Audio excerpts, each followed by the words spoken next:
Given that I learned to ride a bike on my mother's bright pink flowery bicycle, you might think my primary fear was that I'd be spotted. In reality, I was gripped by the fear that grips anybody setting out on their first ride, that of losing my balance and breaking my arm on the tarmac.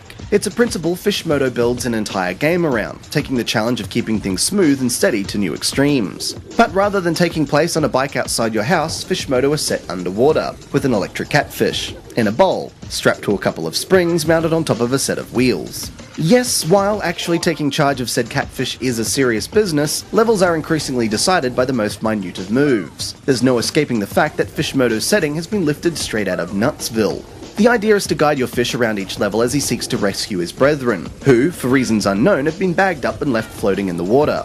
Once they're all on board, you can make for the exit, the idea being to post the quickest time possible. As you move through the levels, however, merely managing to survive long enough to make it to the finish line is the real test. To put it bluntly, controlling the bike is a complex process. There are buttons both to accelerate and brake, pads to tip the bike backwards and forwards in mid-air, and the ability to flip the direction of the bike to accommodate the increasingly labyrinthine layout of the stages. Your natural inclination is to keep things ticking over slowly. The very design of FishMoto's stages, however, makes such prudent play impossible. As well as inclines that require a fair bit of pace to climb, there are jumps to leap over, loops to circle around, and all manner of contraptions to ride over, through and within. This is no typical left-to-right affair either. You'll often need to double back on yourself to pick up all the fish in each stage, with FishMoto playing with your expectations from start to finish.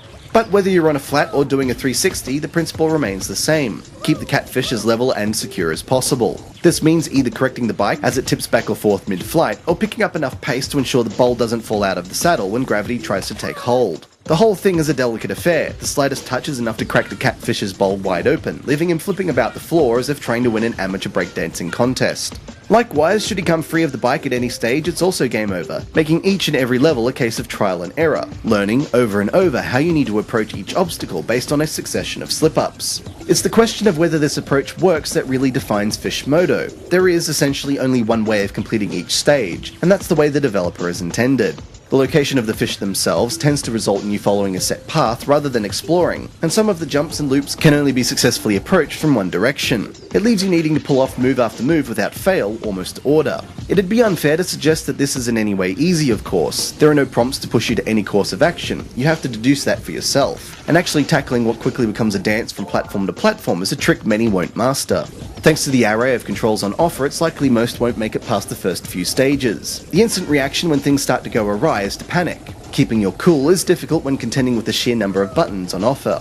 It's a design that crosses the thin line between challenging and plain unaccommodating too often. Play undoubtedly looks spectacular when you manage to pull a few moves off by the skin of your teeth, but FishMoto is simply too clever for its own good, lacking the balance it charges its players with perfecting.